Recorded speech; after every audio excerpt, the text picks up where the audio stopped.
The Epic Journey of Watermelon.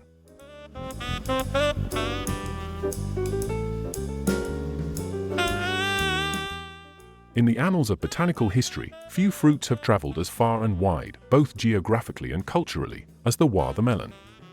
Its vivid green exterior, with patterns that resemble the veins of a great river delta, holds within a treasure of succulent red flesh, studded with seeds that once represented life and fertility. But the watermelon story is more than a simple tale of refreshing summer bites. It's an epic journey spanning millennia, tracing the fruit's origins from the harsh deserts of Africa to the bustling markets of Asia, the grand palaces of Europe, and the backyard barbecues of America. Our story begins in the cradle of humanity, Africa. Long before the fruit became a symbol of summer indulgence, wild varieties of watermelon grew in the semi-arid regions of the continent, particularly in what is now modern-day Sudan. These ancient melons were far removed from the sweet, thirst-quenching varieties we enjoy today. They were smaller, harder, and much less flavorful, but they had one significant advantage: water content. In the harsh, dry climates of the African desert, watermelons were a lifeline, their high water content sustaining both people and animals during long, unforgiving droughts. It is in this harsh environment that the first human ancestors likely stumbled upon the wild watermelon.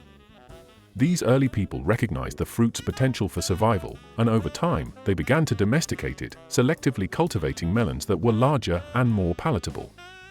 The watermelon, originally bitter and tough, slowly transformed into a fruit with sweeter, juicier flesh, thanks to generations of careful cultivation. This transformation would set the stage for the watermelon's journey across the world. As early as 4000 BCE, the cultivation of watermelon spread northward into Egypt. Here, along the banks of the Nile River, the fruit flourished, irrigated by the life-giving waters of one of the world's great rivers. Watermelons became a staple of the Egyptian diet and a symbol of sustenance and rebirth. In fact, watermelon seeds and illustrations of the fruit have been found in the tombs of ancient Egyptian pharaohs, most notably in the tomb of King Tutankhamun, a testament to the fruit's revered status in Egyptian society. From Egypt, the watermelon's journey continued, spreading throughout the Mediterranean region and into the Middle East. By the time the fruit reached ancient Greece, it had already been shaped by centuries of cultivation and had taken on many of the characteristics we recognize today: sweet, juicy, and refreshing. The Greeks, always fascinated by the natural world, wrote of watermelons in their botanical texts, praising their cooling properties and potential medicinal uses. They saw the fruit as more than just food; it was a way to combat the searing heat of their Mediterranean climate. As the Roman Empire expanded, so too did the watermelon's influence. The Romans, known for their elaborate feasts and love of exotic fruits, embraced the watermelon, incorporating it into their diets and transporting it across their vast empire. The fruit followed the trade routes, making its way into southern Europe and even as far as China via the Silk Road.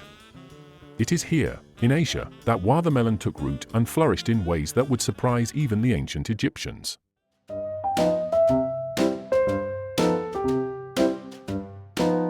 In China, records of watermelon cultivation date back to the 10th century, during the Tang dynasty.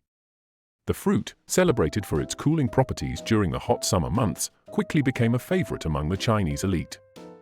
Watermelon festivals, where people would gather to celebrate the fruit and display various varieties, became common. Chinese farmers, like their African and Mediterranean predecessors, continued to experiment with and cultivate new watermelon varieties, resulting in fruits that were even sweeter and more colorful. By the 17th century, watermelon had become a prominent feature in traditional Chinese medicine, valued for its ability to cool the body and promote hydration. Meanwhile, in Europe, the watermelon took on a different cultural significance. During the Middle Ages, when many fruits were seen as symbols of wealth and luxury, the watermelon was considered a delicacy, a rare and exotic fruit that only the wealthy could afford. European explorers, including the likes of Christopher Columbus, carried watermelons with them on their voyages to the New World, not only for sustenance during the long journey, but also as a gift to the indigenous peoples they encountered. In the Americas, watermelons found fertile ground. The fruit thrived in the warm, temperate climates of the southern United States and quickly became a staple crop for farmers. By the 19th century, watermelon was deeply entrenched in American culture, particularly in the southern states, where it became associated with picnics, social gatherings, and eventually the American summer experience. Mark Twain, in his 1884 novel The Adventures of Huckleberry Finn, even noted watermelon's special place in the hearts of Americans, famously stating, "When one has tasted watermelon, he knows what the angels eat." But alongside watermelon's rise in popularity, the fruit also took on more complex cultural meanings, particularly in the post-Civil War United States. Unfortunately, watermelon became entangled with racial stereotypes, particularly in relation to African Americans in the South, who were often depicted in derogatory ways alongside the fruit. These associations have cast a long shadow over the fruit's history in America, but in recent years, efforts have been made to reclaim the watermelon as a symbol of cultural pride and resilience. Today, watermelon is enjoyed on every continent, from the street markets of Thailand to the backyards of suburban America. It is a fruit that transcends borders, cultures, and climates. In Japan, watermelons are meticulously grown in square molds to produce perfectly cubical fruits, a marvel of modern agricultural ingenuity. In Russia, they celebrate the watermelon harvest with grand festivals, parades, and competitions. And in countries across Africa, the fruit's birthplace, watermelon is still a vital crop, as it was thousands of years ago.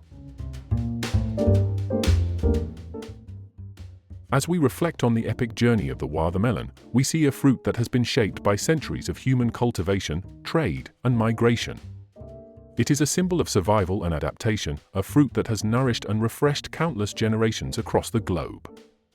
Its vibrant colors and sweet taste evoke memories of summer days, family gatherings, and the simple pleasures of life. In the end, the watermelon is more than just a fruit. It is a testament to the ingenuity of ancient farmers, the resilience of nature, and the enduring power of food to bring people together across time and space.